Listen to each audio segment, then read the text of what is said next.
Oscar, sitting on the throne, asked if there were any last words Dietrich wanted to say.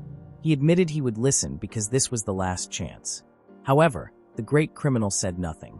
The public watched the moment when the Ice Prince would finally be executed.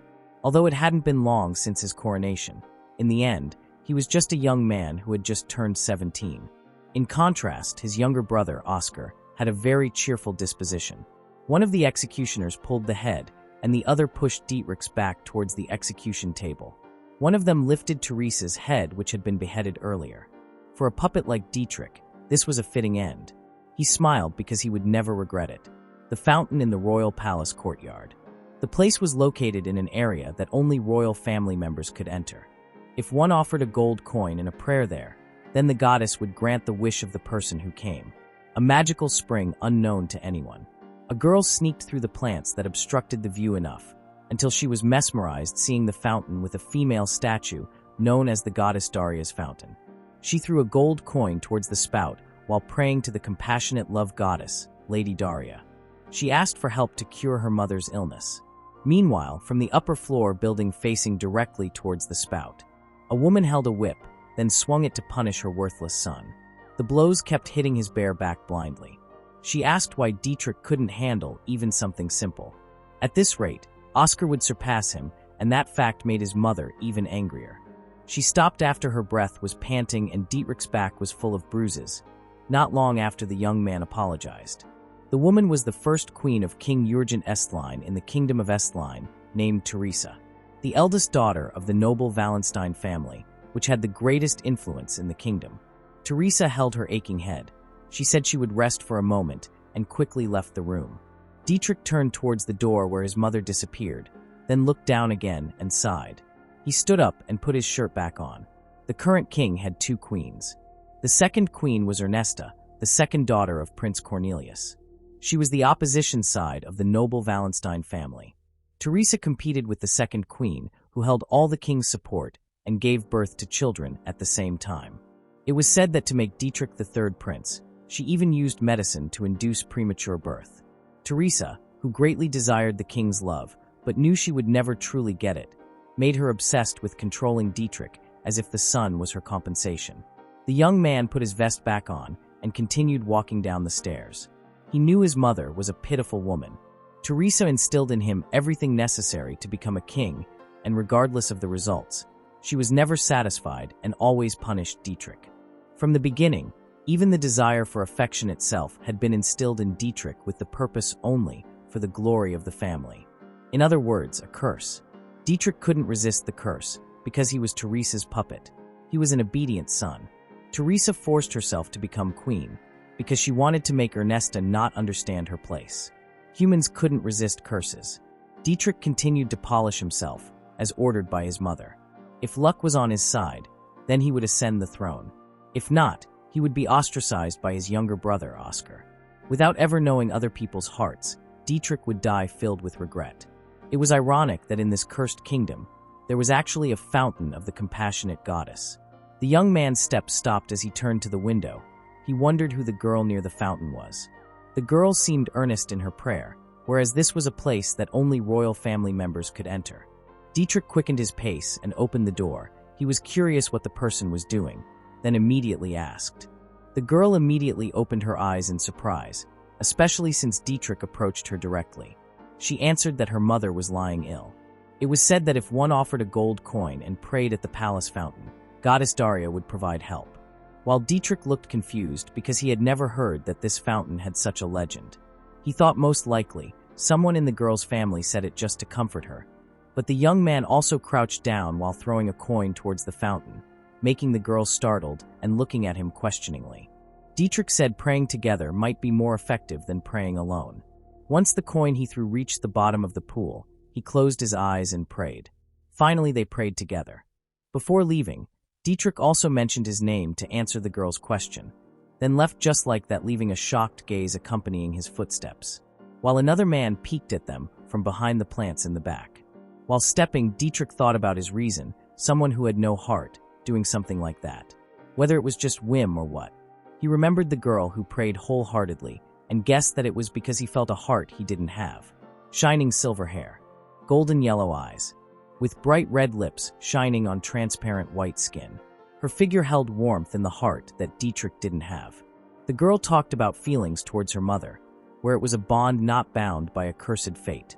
Dietrich thought he just wanted to touch a brief moment in the girl's life, as someone living in a world different from his. This was enough. Living and dying peacefully, as if nothing more than that, like the picture given by his mother, that it was better for no one to get involved with someone like him. The girl was still kneeling there and called Dietrich. To be in the royal palace, one must be a noble or a high-ranking royal family member. She was curious and guessed that their ages might be the same, black hair and deep blue eyes.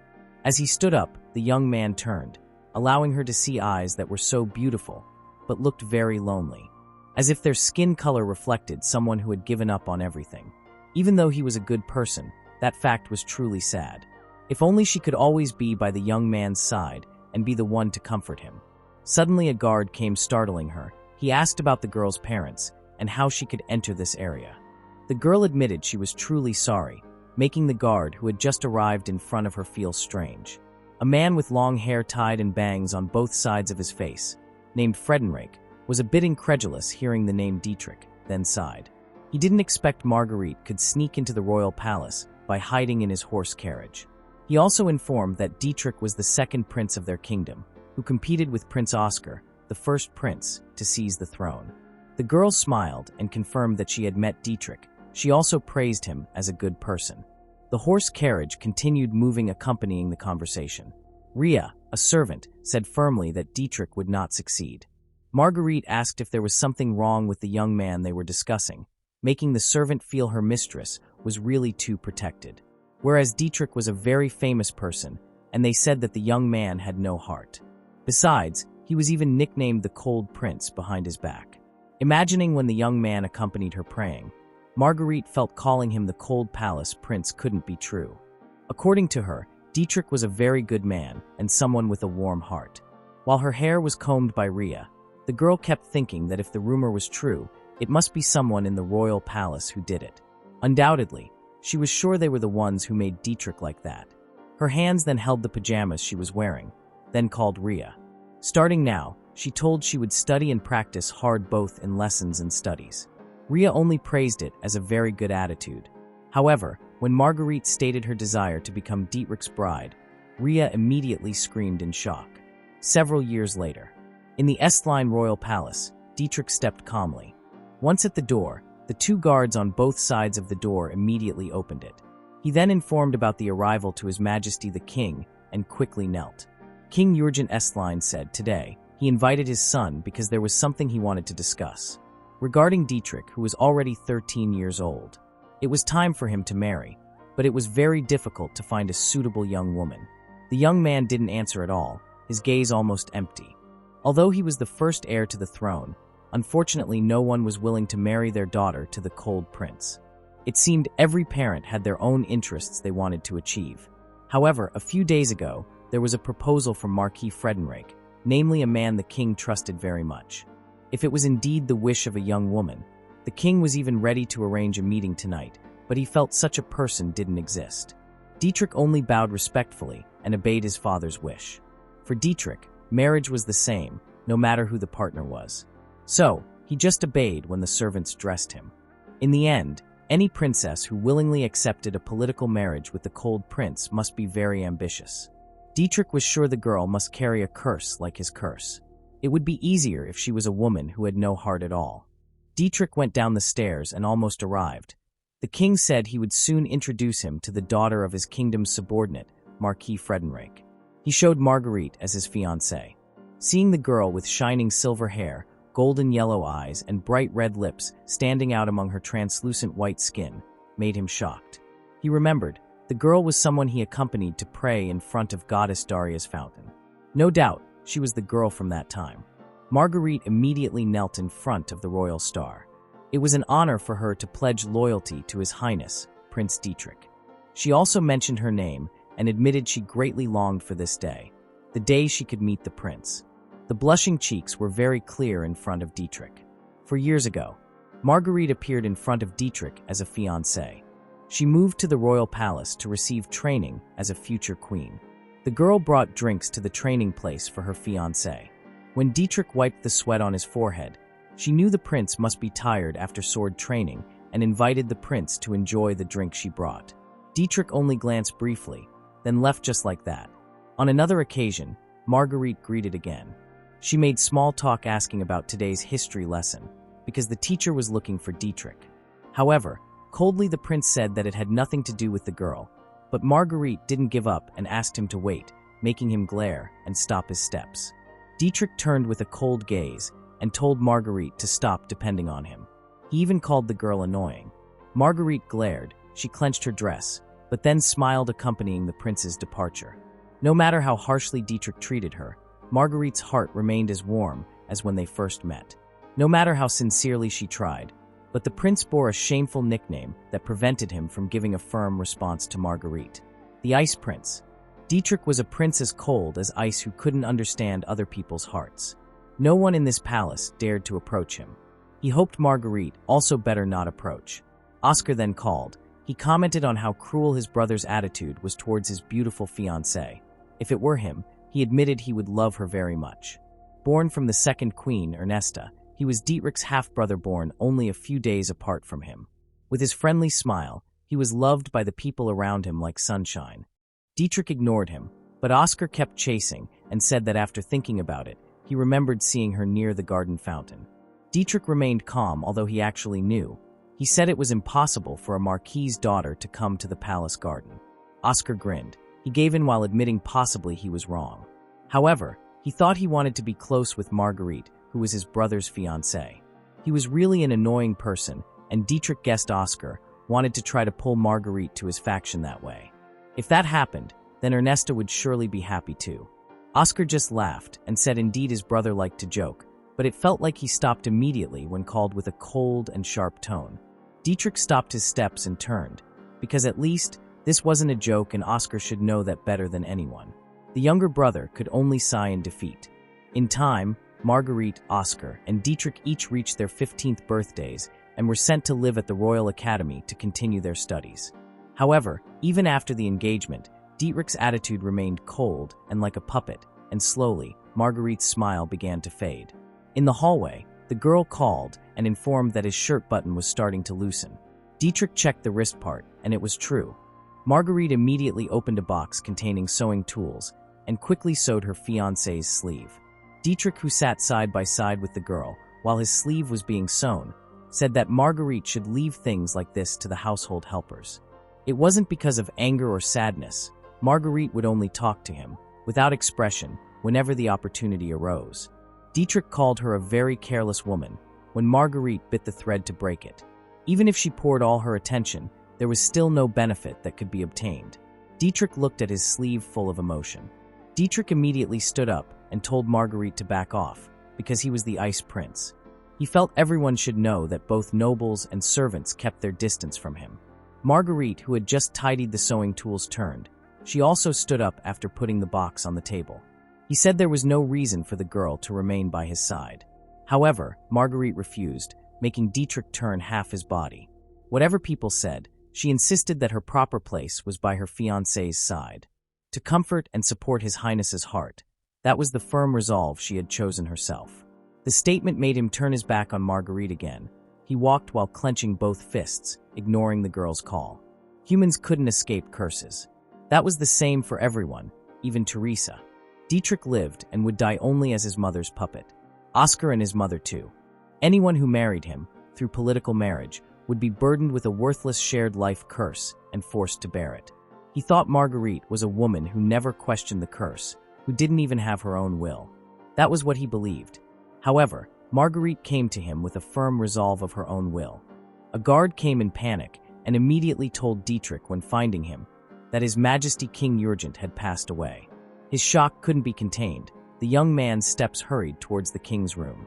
Whereas there should be no health problems, but even the doctor said they didn't know the cause. Dietrich didn't believe it, but once entering the king's room, everyone was already inside. He went to the bedside and called his father, while Teresa asked why Dietrich arrived late compared to his younger brother. Oscar should be staying at the same dormitory, but somehow he could arrive so quickly, as if he had predicted it to his father. Oscar just grinned looking at his father's corpse, while Dietrich showed sadness. His hand gripped the blanket, while wondering who did something like this. Oscar, of course, immediately felt that his brother suspected him. Ernesta added that the cause of death wasn't important, because they had to prepare for the state funeral and Oscar's coronation. Teresa said they were truly shameless, whereas Ernesta was just a concubine, but dared to say that because her son Dietrich was the one entitled to that position. Marguerite had just arrived. She opened the door right when the quarrel happened. Ernesta, who didn't accept being called shameless, retorted. However, the girl didn't care about them. She came behind Dietrich's body and held his shoulder. Marguerite asked her fiancé not to worry. Not that she was grieving, but a king was indeed an extraordinary figure. She also asked if Dietrich hoped to become a king, making the young man turn back. Dietrich looked down while admitting the question. Until now, Teresa's only request was for Dietrich to become king, because becoming king was his only value. That was why Dietrich could survive until now. Marguerite then turned her fiancé's body to face her and said that wasn't an answer. She emphasized that what was asked was whether Dietrich himself wanted to become king or not. Today, Dietrich really thought about his desire. Whether he himself really wanted to become king, because no one had ever asked something like that before. He then said honestly that he had no interest at all in becoming a king, but Dietrich was the second prince. Marguerite began to understand his situation. Whether he wanted it or not, if chosen as king, then Dietrich had no choice but to become king. However, hearing that made the girl immediately hug him, making the owner touched. Seeing Marguerite shedding tears for him, his fiancée was really very awkward. In the end, thanks to the extraordinary power of Duchess Wallenstein and the First Queen's faction, Dietrich's succession to the throne was guaranteed. However, in achieving it, they reaped deep hatred from the Second Queen's faction, so the beginning was not smooth at all. Teresa laughed heartily after seeing the frustrated expression on Ernesta's face. Nothing had ever been this enjoyable for her. The sight of his mother laughing was only stared at with cold eyes by Dietrich, but then he stepped closer to say his wish.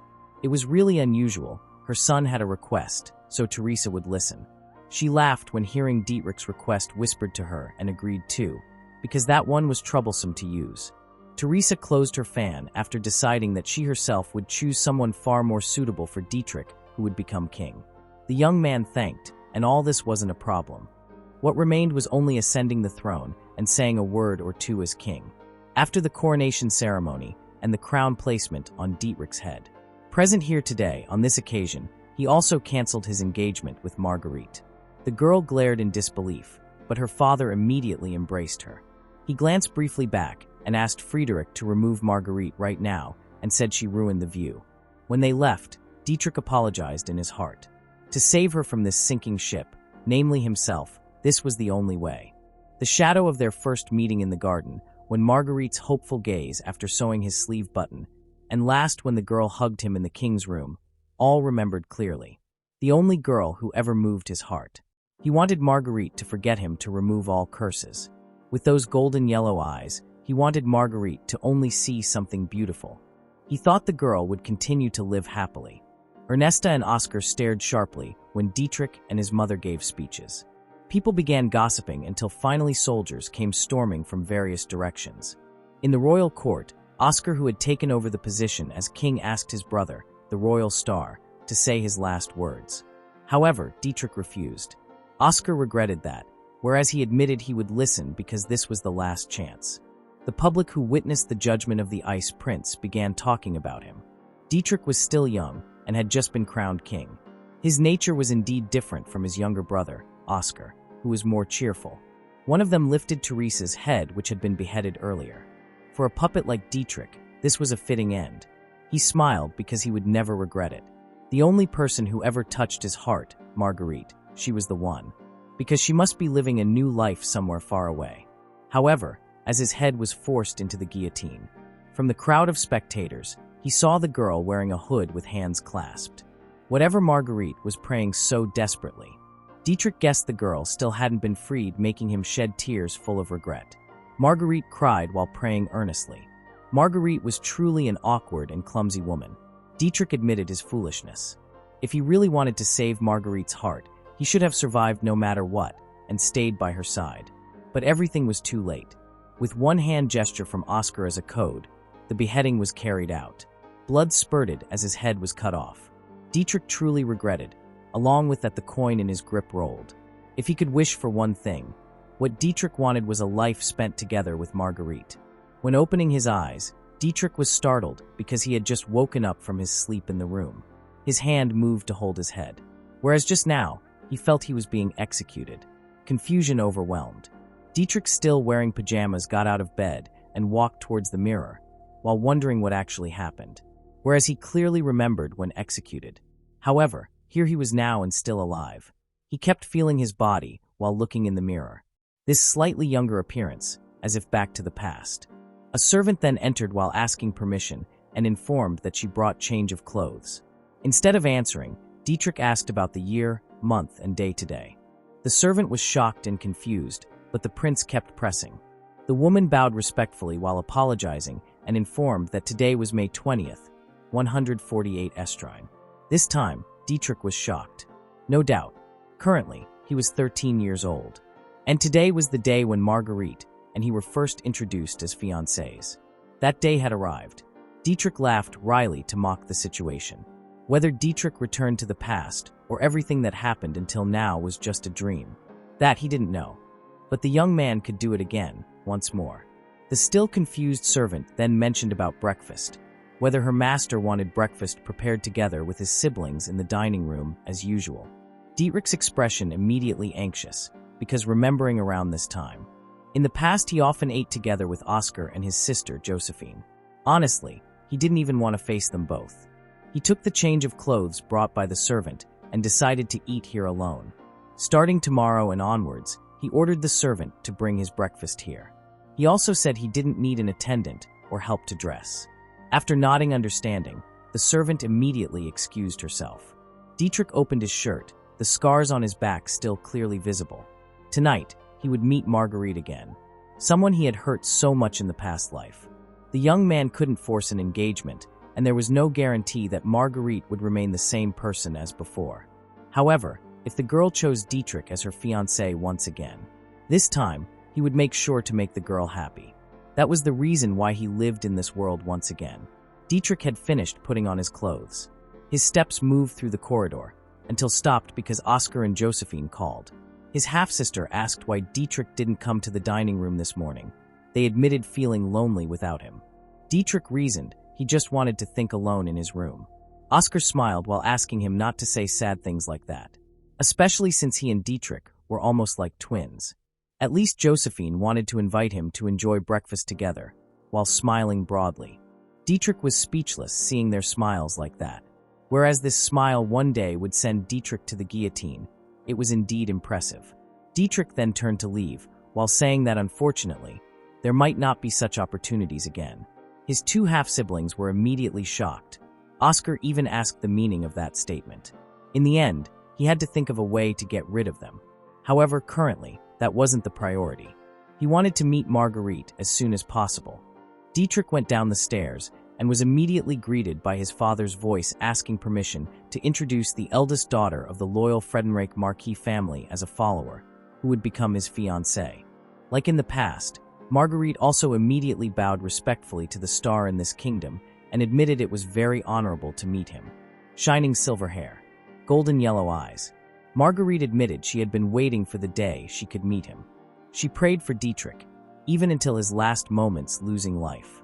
The young man said nothing, but suddenly his tears fell just like that, unstoppable. Marguerite, who realized that, immediately panicked, asking about his condition.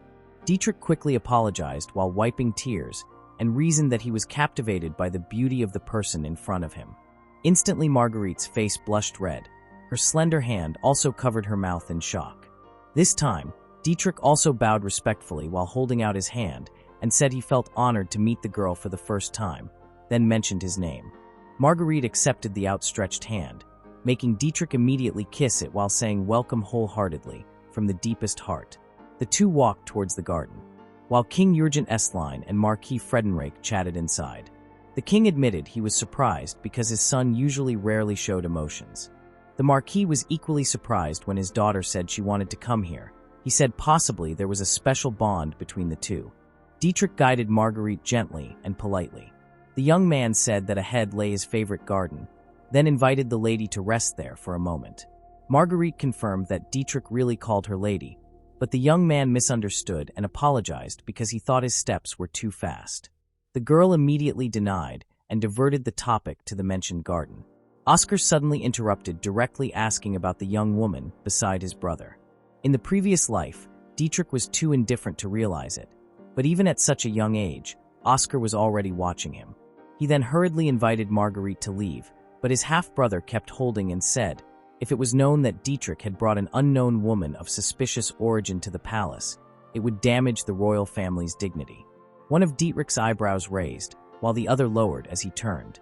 He asked about what Oscar said, making him not accept his half-brother's words so rudely to his fiancée. Marguerite, who was protected by his hand, admitted that what Oscar said was true, that she had to reveal her lineage. She quickly knelt gracefully, while apologizing for being late in introducing herself. Marguerite said that she was the eldest daughter of the Marquis Friedenreich family. Oscar didn't expect that, but he still looked for trouble by questioning why the girl was with his brother. Marguerite, who was shocked, immediately looked at Dietrich, while the owner gave a sharp gaze to his younger brother. Because he didn't speak, Marguerite wanted to explain, but she hesitated and her voice became nervous. Finally, Dietrich pulled her into an embrace while affirming that this woman was someone who would become his fiancée. If Oscar understood, he hoped the young man wouldn't interfere in his affairs. And one more thing, as a younger brother, Dietrich wouldn't allow Oscar to speak rudely like that about his fiancée. He asked Oscar to have a little shame. He brought Marguerite, turning her back on Oscar, but the girl still behaved politely and still asked permission to leave. Behind the corridor was the mentioned garden. Dietrich really wanted to show it. Once arrived, Marguerite immediately sighed. She knew that the female statue, famous by the name Goddess Daria's fountain. The young man invited her to sit on the chair, facing directly towards the fountain to enjoy time for a while. He then told about his past experience, having met a young girl here. Since then, this place became his place to seek peace. So, Dietrich even made this bench. His hand then gripped the upper thigh part of his pants. He then apologized while bowing a little because earlier, he hurriedly acknowledged Marguerite as his fiancée, although he hadn't confirmed the girl's true feelings. Marguerite, who felt bad, asked Dietrich to lift his head, because there was no reason that required the prince to apologize. Dietrich denied. Moreover, he bore a shameful nickname as the Cold Snow Prince.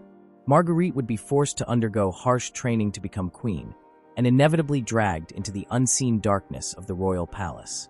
And if that made the girl a little hesitant to be with him, then he intended to cancel this engagement.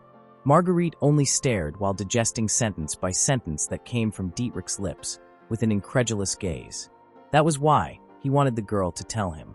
When his younger brother asked the reason Marguerite hesitated, whether because she was hesitant to engage with Dietrich, he begged Marguerite to reveal her true feelings. He wanted to respect her feelings. Marguerite turned her gaze to the ground and explained why she hesitated a little earlier, because this engagement must have come suddenly. She worried perhaps Dietrich hadn't fully accepted her. Her eyes closed while calling the prince respectfully. That anyway, Dietrich without hesitation pulled her close, and that alone had removed all her worries. Since that day when Dietrich didn't scold the girl who sneaked into the garden. Since that day when Dietrich threw a gold coin and offered prayer together with her. This time, Marguerite looked straight into the prince's eyes and said that since that day, she lived with the dream to engage with Dietrich until today. Starting now, she begged the young man to always keep Marguerite by his side. Dietrich called the girl, his heart touched, he was very grateful.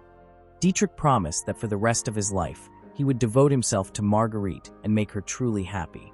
The girl's slender hand reached Dietrich's face. She asked her fiancé to smile for her. The young man admitted he had never smiled before, so he didn't know if he could do it well. But because Marguerite asked, he tried to give a smile that came from the heart.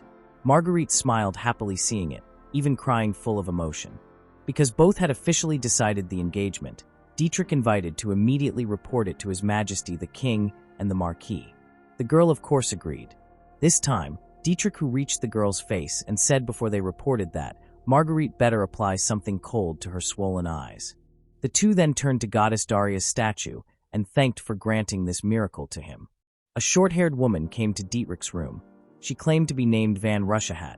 She said she felt very honored to meet the young man who was the star of this kingdom.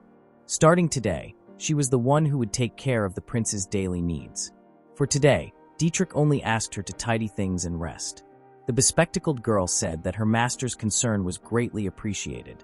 Dietrich was very proud, because as he expected from Marquis Friedenreich to get rid of people in just 3 days, even in less than a week. 3 days ago, the Marquis family said that this was the first time he saw his daughter look so happy. He was so joyful that he ended up staying much longer than planned. He himself was very happy they could officially announce this engagement. In that opportunity, Dietrich revealed his special request to the Marquis. Friedenreich's expression immediately turned serious when asking his future son-in-law's request. In accordance with the authority held by the person serving as the Minister of Internal Affairs of this kingdom, Dietrich asked for 2, no, even 1 was fine for him. He begged the Marquis to assign one of his personally trained spies to become a bodyguard, because it was regrettable that in this palace, he had no allies. His biggest supporter was only the 3rd queen. Even if mobilizing all power, it wouldn't be enough to support Marguerite for 1 month. In such conditions, he couldn't possibly welcome her to the palace. If so, he had no choice but to rely on Friedenreich, Marguerite's father, and the Minister of Internal Affairs. The Marquis sighed because it turned out he had made a misjudgment. With all respect, he said that Prince Dietrich, who was considered uninterested in others and his heart was said to be as cold as ice. But it turned out that wasn't the case. After understanding, Friedenreich promised within a week he would send 1 capable person. She bore the title of a baron's daughter and had just reached adulthood at 15 years old. And the person sent here was this Hannah. Dietrich was curious what was said by Marquis Friedenreich to her. The woman admitted she was only told 1 word, namely swear lifelong loyalty to His Highness Dietrich. Her master was her leader. Now, Dietrich asked her to understand everything about the palace servants and bodyguards and investigate who owned each of them, especially the 3rd prince's faction, Oscar, and the 2nd queen's faction, namely his own mother. Among them, find those who have weaknesses and negotiate to pull them to his side. Hannah nodded understanding, but more importantly, she wanted to ask. Human weaknesses varied in type and severity. How far Dietrich wanted them under his control. From the 2nd queen's faction, he wanted Hannah to find those who had been unfairly extorted or under unfair pressure. Starting now, the 2nd queen's faction that would take care of Marguerite. Dietrich wanted to choose capable people who wouldn't betray him nor Marguerite. People exploited through unfair weaknesses, at least safe in terms of character. Besides, if saving them from those weaknesses, then building mutual trust would be easier. And from the 3rd prince's faction, Dietrich wanted Hannah to find those involved in corruption. Hannah understood that the 2nd prince's faction chose individuals who had faults on themselves. So, this wasn't about persuading them to join his side, but about utilizing them. Dietrich praised her extraordinary intelligence because she understood his intention precisely. Hannah's work now held the key to Marguerite's happiness. Making Marguerite happy meant Dietrich's position must be solid and unshakable. And of course, those who served the royal star would enjoy the rewards and promised happiness in the future too. However, rewards or compensation meant nothing to Hannah. Her happiness solely lay in Marguerite's happiness. Hearing that, Dietrich said that they were the same. His own happiness wouldn't exist without Marguerite's happiness. Precisely because of that, he greatly relied on Hannah. The bespectacled woman immediately patted her chest bravely, then promised that she would protect Marguerite, even if she had to lose her life. Hannah then excused herself from Dietrich. Spies like Hannah, because of the nature of their missions, usually ended up living in deep loneliness. Even if her loyalty made her easy to exploit, in the end she could be abandoned anytime. To a woman like that, Dietrich made a promise, that if Hannah devoted herself to him, the young man would never discard her like a tool, but would appreciate her in the future. Currently, she was the only subordinate sent by Marquis Friedenreich who could truly be trusted. It was impossible for him to break this promise. While walking in the corridor, Hannah admitted that she was the type of person who could be discarded anytime, and that wasn't strange. Marguerite was the one who reminded a lonely orphan like her about how kindness felt. Just because of the desire to protect her, Hannah underwent heavy missions and honed abilities. And then Dietrich not only talked about Marguerite's happiness, but also about her future. With all heart and soul, she resolved to devote everything to Dietrich and Marguerite. Hannah handed the list they had discussed before to Dietrich. The young man checked the paper sheet on his desk and praised the extraordinary results from his bodyguard, because she managed to achieve this far in just 2 days. He then asked if there was something Hannah wanted as a reward for her service. However, the bespectacled girl refused and admitted she only followed superior's orders. Receiving a gift would be too great an honor for her. Dietrich assured that it was okay. The money was just wasted, useless if only for himself. But spending it for Marguerite and his subordinates was where the true value lay. If wanting to make Marguerite happy, then of course he also had to think about Hannah, his bodyguard, and everyone around. And in the end, every citizen's happiness. For him, using something that way felt far more meaningful. Hannah then laughed softly, making Dietrich ask. Apparently the girl was sure her master was different from anyone she had ever served. The young man then sighed. In this cruel world, if wanting to protect Marguerite, he felt he shouldn't repeat the same mistakes as others. First, they would contact the officer named Linda, who sided with the Third Prince's faction. She was Oscar's longtime servant and a woman who had embezzled part of his funds. At this hour, she should be in the living room with Oscar. Oscar, who walked side by side with Linda, waved while calling his brother, because once again, Dietrich brought an unknown woman. Once they faced each other, Dietrich introduced Hannah, who immediately bowed as the daughter of Baron Schacht, who became his bodyguard 2 days ago. Linda said that at current age, Dietrich already looked like a woman conqueror, and it seemed the young man wouldn't have trouble having heirs. Hannah immediately called her while staring sharply. She reminded that the comment the woman just made to Dietrich was very impolite. Linda only smiled thinly, as if mocking. Linda had long openly hated Dietrich, but apparently her relationship with Oscar made her bolder. Oscar, who laughed with Linda, said that the woman didn't mean harm with what she said. He even begged his brother to forgive her.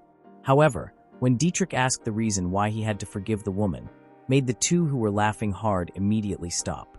Both were silent, whereas Dietrich hoped they understood the meaning of his sentence.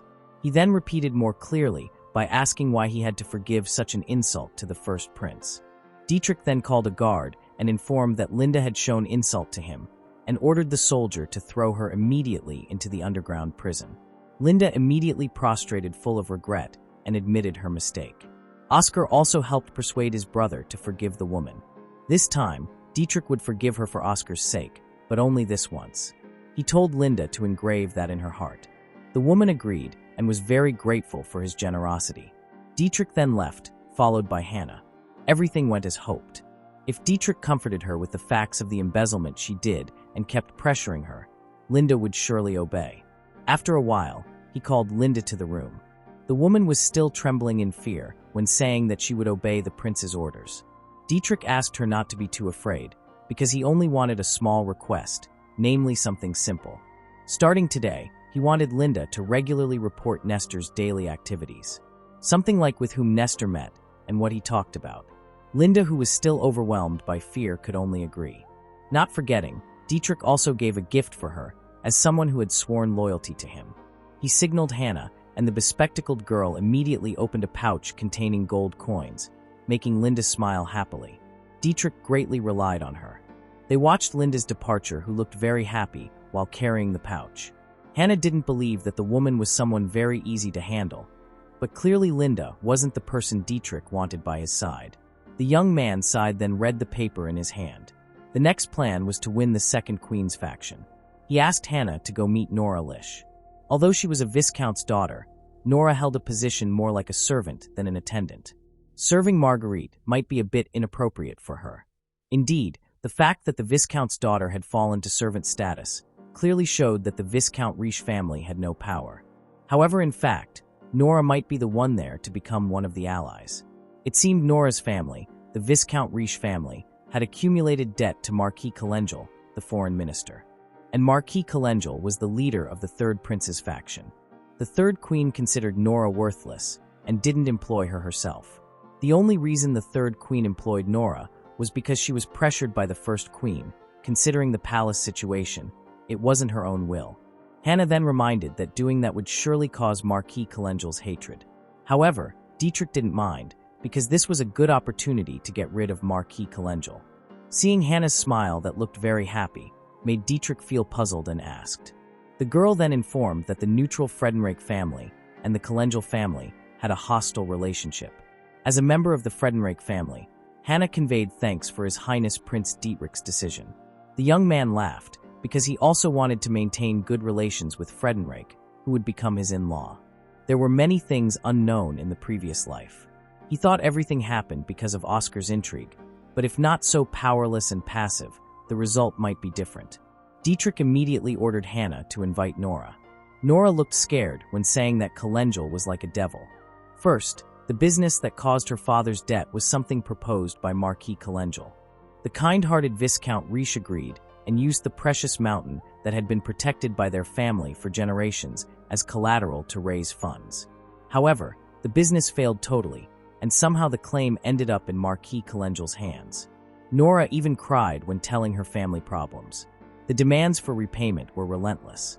They sold properties, and even Nora's salary was used for payments, but it was never enough. After digesting well, Dietrich confirmed that the mountain was used as collateral.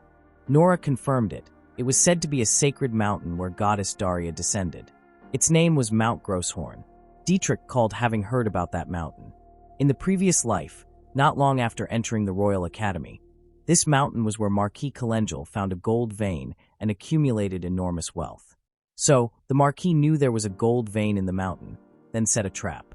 Dietrich then asked the amount of debt the Viscount Riche family had. Nora said the amount was quite large, around 30 million chromium. The young man was willing to give money to pay the debt, making Nora shocked in surprise and happy. Not because dissatisfied, but she felt it impossible to trouble Dietrich. Although, of course, the prince admitted doing it in vain. A month later, his fiancée, Marguerite from the Friedenreich family, would come to the royal palace. He wanted to assign Nora to become her servant. As part of daily duties, Dietrich asked her to report about the second queen's activities. And if something suspicious happened that could affect Marguerite, Nora must immediately inform him. Hannah here would handle all necessary arrangements. However, Nora still hesitated if such a thing was really enough. So, Dietrich affirmed that he wanted someone trustworthy, and he believed Nora deserved that trust. He then asked Nora's willingness, and the servant girl immediately agreed just like that. With all her heart, Nora knelt and promised to serve Dietrich and Marguerite. Marguerite met her mother in her room. She came to greet before departing to the royal palace. The woman sitting on the bed turned. She already knew that her daughter would finally move to the royal palace as a fiancée. Marguerite knelt by the side of the bed. She admitted feeling sad because she wouldn't be able to meet every day like this anymore. Her mother patted her shoulder while smiling, because in the end, the dream her daughter had long desired had become reality. From the day of her first meeting with Dietrich at Goddess Daria's fountain, she loved him since then. To become a woman worthy of His Highness, Marguerite studied languages, history, mathematics, etiquette, and dance, studying everything with full determination. Because today, it had finally arrived. The woman could see Marguerite looking so radiant like this. It was all thanks to the princess and Dietrich who offered prayers to Goddess Daria. She was very grateful. She knew her daughter was naturally awkward, so she asked her to be honest with Dietrich. After that, Marguerite quickly departed using the horse carriage. Dietrich kept pacing restlessly, drawing Hannah's attention, who immediately sighed seeing him, and was given advice for the young man to calm down a bit. After glancing briefly, Dietrich admitted that wasn't the issue. He just couldn't hold back the worry whether Marguerite would be able to live peacefully and comfortably in the palace. Hannah won and said it was okay. During the past month, her master had truly poured all his heart for Marguerite. Indeed, as Hannah said, he had done everything within his capabilities. In Prince Oscar's faction, which might endanger Marguerite, there was a spy named Linda. In the second queen's faction, there was Nora, the unfortunate young girl who had become their ally.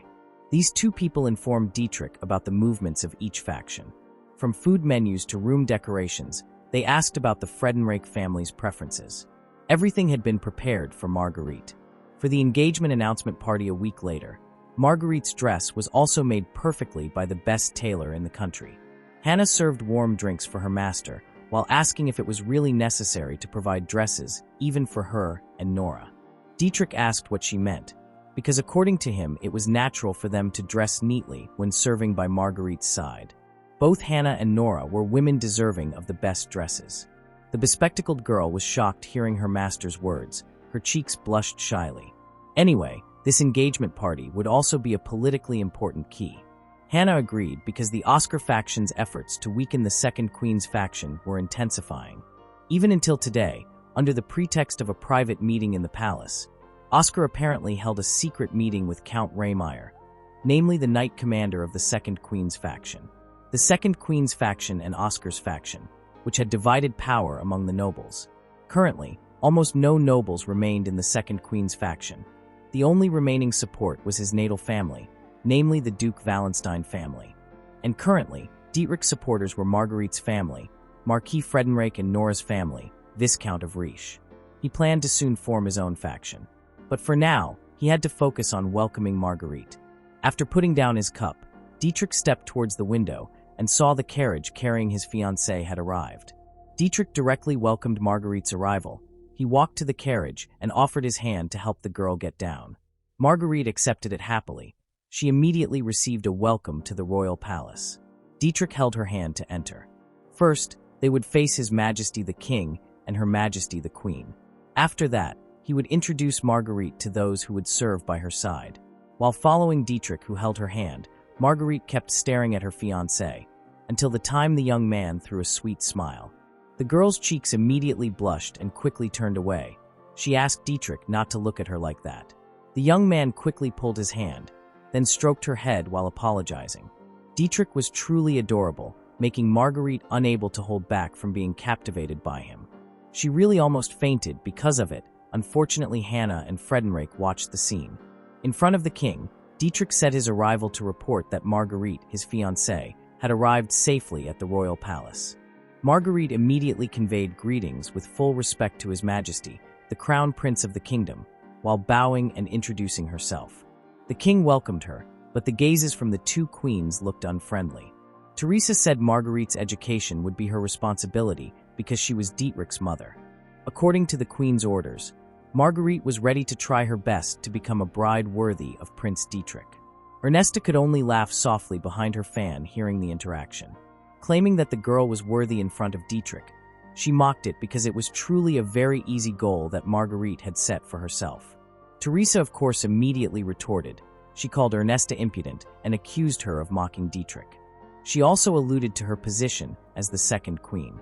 Marguerite was shocked seeing the debate between the two queens. Fortunately, Dietrich immediately protected the girl with his hand. The king quickly mediated his two queens. In the garden, Dietrich apologized to Marguerite for showing such an embarrassing sight to her. The girl asked her fiancé not to apologize because he didn't make any mistake. More than that, the fact that Dietrich prioritized Marguerite made her very happy. She almost couldn't hold it back. Marguerite held the young man's hand. She realized she might have many shortcomings, but she swore to make her fiancé happy, and also would ensure to bring happiness to Dietrich. Her happiness was together with Dietrich's happiness. Marguerite begged the young man to remember it. If so, there was no other choice but to make each other happy. Marguerite was shocked hearing her fiancé's words. Apparently, Dietrich's smile was so charming, until Marguerite couldn't hold back from smiling. Dietrich immediately felt his cheek. He didn't realize he had smiled without thinking long. He immediately praised the girl while hugging her, because she made things that were impossible for him to do in his lifetime look easy. Suddenly, Hannah was behind them and cleared her throat. She informed that perhaps it was time for Marguerite to move to her room. The named one immediately agreed awkwardly. Before that, Hannah also introduced Nora, because starting today, that servant would guard her. Nora bowed respectfully while introducing herself and saying she would serve her wholeheartedly. Marguerite also introduced herself and admitted she was pleased to meet her. However, Dietrich looked anxious because the awkwardness that Marguerite usually showed was now clearly visible on her face. He also knew that her bodyguard would be chosen from the second queen's faction. After witnessing the unpleasant scene between the two queens earlier, it was natural if she felt nervous. Dietrich took over to calm her and explained that Nora was someone he chose and trusted personally. She was like family, so Marguerite was expected to be more relaxed and not hold back or feel nervous. The girl thanked him because Dietrich had done that for her. Dietrich personally showed the room that had been prepared for his fiancée, making Marguerite unbelieve whether she really deserved such a luxurious room. Even if the girl felt uncomfortable, then Dietrich would immediately replace it. Marguerite said it wasn't necessary, it's just, after the opening greeting, and being escorted to such a luxurious room was truly extraordinary. It felt uncomfortable receiving it. So, to help Marguerite adapt quickly, Dietrich invited her to spend today together here, just the two of them. He then ordered the two girls behind to prepare tea. However, her fiancé felt bad, because the prince still had many important matters to handle. Dietrich said that was just nonsense. Today was the day he had long waited for to welcome Marguerite, and nothing was more important than this. The two sat facing each other with a round table as separator. Suddenly, there was a commotion. They sounded very angry because Hannah dared to contradict. However, without an appointment, the bespectacled girl couldn't allow entry. They shouted again, as if announcing their power, and still forced entry. Finally, Dietrich asked Hannah to let them. Oscar and Josephine both entered just like that. The older brother immediately asked what his two younger siblings wanted until causing a commotion in front of his fiancée's room. Oscar admitted coming to congratulate Marguerite for officially becoming Dietrich's fiancée. To mark this occasion, he invited the four of them to have dinner to welcome her. Josephine welcomed the invitation joyfully, even promising to wear her best dress.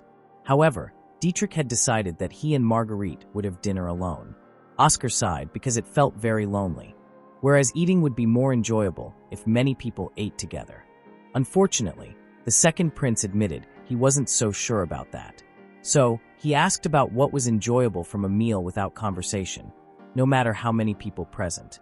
Lastly, he admitted he had never really chatted with Oscar at the dining table. They finally couldn't say anything anymore. Dietrich said he wasn't interested in meetings that only aimed to show off. If they understood, he then chased them away. Hannah closed the door again. Dietrich apologized to the three girls in the room for letting them experience something unpleasant like that. However, Marguerite praised her fiancé, who was very kind and always considerate even towards subordinates. Dietrich denied. The reason why he could say things like that to others now was because he was engaged to Marguerite. In the past, he was completely uninterested in others, and people said his heart was like ice. Unfortunately, Marguerite didn't agree with that opinion. According to her, if Dietrich was really like that, he would never join praying for a girl he didn't even know. However, if she was the reason to see this side of the young man, then nothing could make her happier than this. Dietrich confirmed that Marguerite was the reason why he became like now. He smiled sweetly while saying, all this was thanks to the girl. Marguerite held her blushing cheeks in embarrassment, making Dietrich laugh softly and louder. Just like when getting out of the carriage, Marguerite made small sounds that were very adorable. The girl really couldn't hold herself in embarrassment, especially Dietrich laughed at her. The awkwardness she showed was very adorable, but what was more valuable was Marguerite's true face hidden behind it. The two were now on the balcony. Starting tomorrow, lessons with Queen Teresa and a private tutor would begin. Although she was his mother, Dietrich still informed that Teresa wasn't someone who played by the rules. If there was a problem, Marguerite must immediately tell him. If only he received punishment, Dietrich didn't mind. However, if Marguerite was treated the same way, he couldn't accept it. Marguerite smiled sweetly while saying there was nothing to worry about, because she had been educated in nobility since childhood in her family home. Dietrich felt the Friedenreich family seemed very dedicated to education. Marguerite denied and said that was her own wish.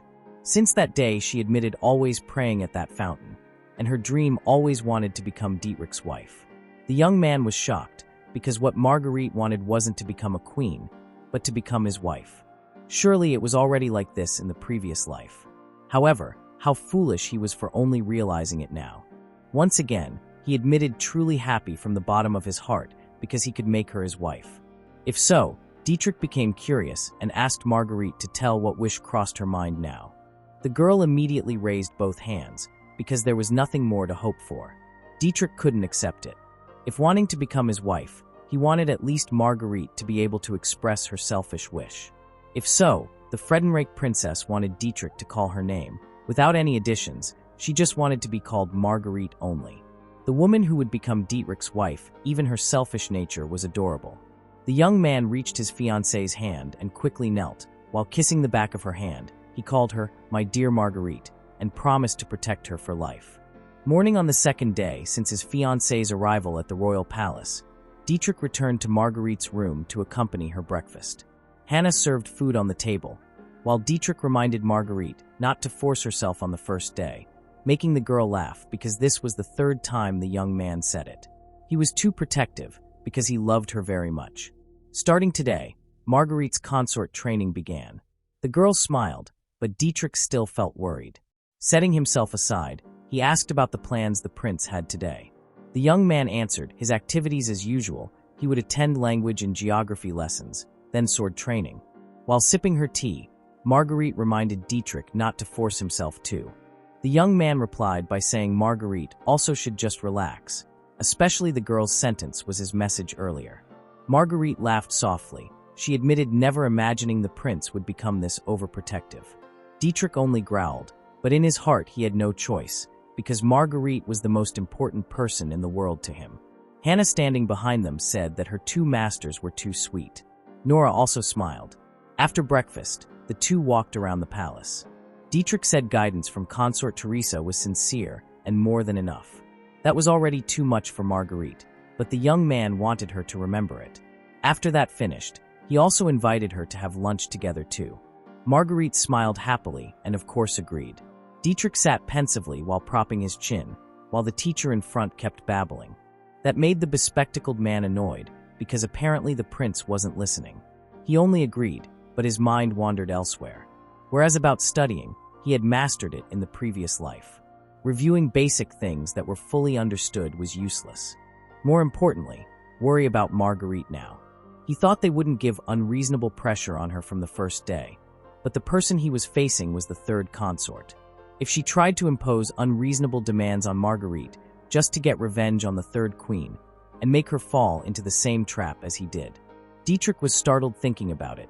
He quickly ran while apologizing to end today's lesson here. His teacher was angry and considered the second prince had no sense of responsibility, until almost insulting him. If only Dietrich didn't stop his steps and make the thick mustached mouth stop talking. His way of speaking was really bold for a teacher. So, that's how low the teacher's opinion of Dietrich was. The young man said firmly that his lessons were worthless at all. The middle-aged man panted with confusion overwhelming him. Not understanding even simple foreign words, that truly proved the middle-aged man was worthless. Hannah immediately approached, hearing the commotion. Dietrich said there was no point continuing this, then invited the bespectacled girl to leave. Not long after, they met Nora, who was panting, seemed to have run, and immediately called her master. She reported about Her Majesty the consort's instructions. Dietrich was startled. They quickly ran to where Marguerite was. Upon arriving at the door, they heard Teresa shouting, saying that Marguerite was nothing more than her son's shadow. She warned Marguerite not to dare cross the line or act above her capabilities.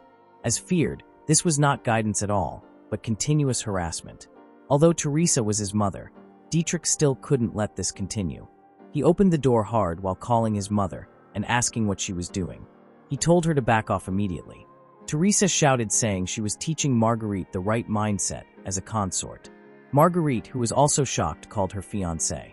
Dietrich said that couldn't be called guidance at all, and he wouldn't let precious Marguerite be treated like that. He asked Nora and Hannah to take Marguerite to her room. Teresa immediately took a whip and said that Dietrich needed re-education. Until now, her son had never opposed her once. The anger was accompanied by whip lashes on Dietrich's back, and hoped her son recognized his shame. Marguerite surely received similar guidance in the previous life too. However, without changing his expression, although feeling awkward, he still chose to follow Dietrich. After Teresa was satisfied venting her anger, her breath was panting, and her hands stopped whipping, Dietrich put his shirt back on. The young man confirmed that this punishment was finished. After Teresa really told him to leave, Dietrich quickly bid farewell and excused himself. He had to make sure Marguerite didn't notice his body condition. Dietrich returned to Marguerite's room and caught the worried expression from the girl. He immediately apologized because the queen had made her angry earlier. Marguerite asked the young man not to worry about her, because what was more important to her was the prince.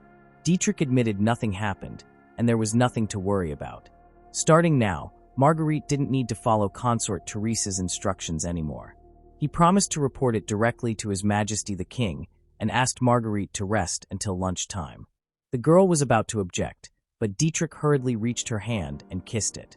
At lunch, he wanted to see Marguerite looking healthy and asked her to promise. Marguerite was startled, her cheeks blushed red, so she couldn't refuse and in the end agreed. After that, Dietrich bid farewell back to the room to change clothes briefly and said see you later. Dietrich walked in the corridor followed by Hannah. His bodyguard asked the prince not to force himself. After returning to the room, she said she would immediately treat his wounds.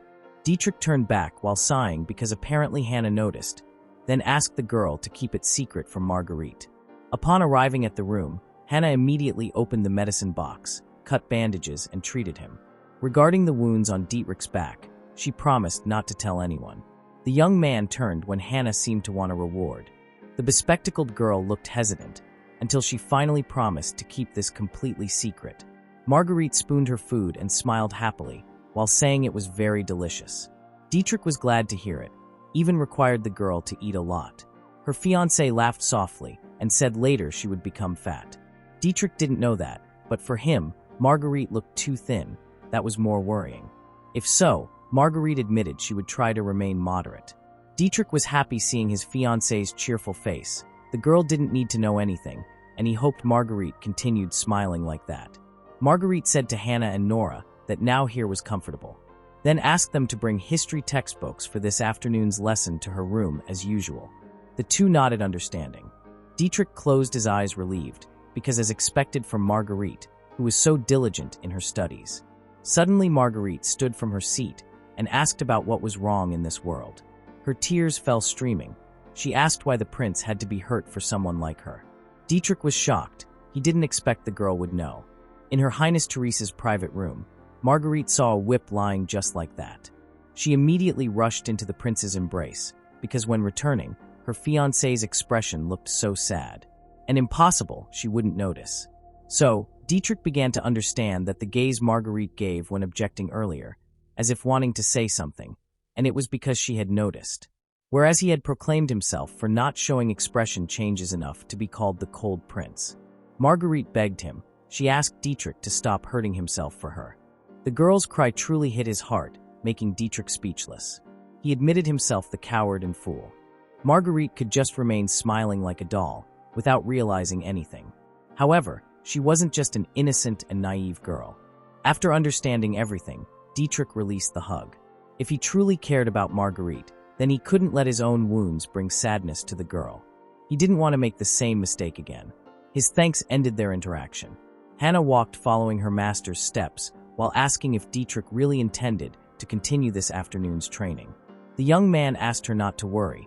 Even if having to endure the second consort's blows, he admitted already used to training. Hannah said that she liked swordsmanship. Unlike studying, there was real meaning in practicing repeatedly. Instantly, the prince turned.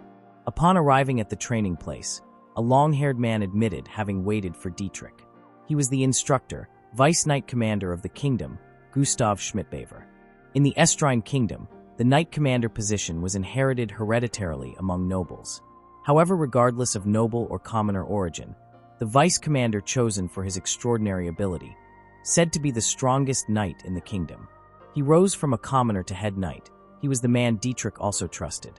The young man admitted often thinking that Gustav famous as a veteran soldier, always busy, and certainly didn't need to bother personally supervising his training. Gustav was startled, but then laughed heartily because Dietrich said funny things. Even if the young man was the prince who would inherit this kingdom, he firmly said he wouldn't let Dietrich seize it. Becoming a teacher for His Highness was the greatest honor for him. Dietrich finally apologized, making Gustav confused. The young man said if he felt wrong, then he would sincerely apologize. Although Gustav felt a bit strange with his student's attitude, but he quickly started the training and admitted he wouldn't hold back. After both grips clashed, the training really began. Training with Gustav was only practical one-on-one combat training, not practice or repeated movements and true power obtained through real battles. Dietrich started attacking, but successfully blocked by Gustav while saying the attack was too soft. The second attack was launched again, but Gustav successfully parried, even counterattacked, making Dietrich unable to resist and fell prostrate. This was the limit of Dietrich's body ability at 13 years old. Even so, Gustav, who was panting, admitted amazed. He pulled the young man to help him stand. If not him, the last blow would surely end life. He asked when his student became this strong, as if Dietrich had mastered and memorized all his sword movements. The prince's current strength was thanks to Gustav, who taught him in the previous life. Dietrich said that he would become stronger and master this kingdom. He would gain power to protect the people he loved. So, this time he promised not to let them die. In the midst of Oscar's rebellion, Gustav was a loyal bodyguard who sacrificed his life for Dietrich. Even he couldn't convey an apology. Finally, Dietrich asked Gustav to come with him. The thick-mustached man with thin beard laughed and said that from the beginning, Gustav had pledged loyalty to him. Dietrich then smiled, and the smile wider while confirming it. Seeing that made Gustav unbelieve. Even Dietrich himself didn't realize that he had smiled again. When becoming king, Gustav would become the captain of the S-Line Kingdom Knights, as Dietrich soared. The young man still had a long way to become stronger than anyone. So he decided to continue training, and that was what Gustav hoped. Apparently their interaction didn't escape Marguerite's attention, who smiled happily watching from behind the window in the upper building. Even Hannah and Nora were behind her.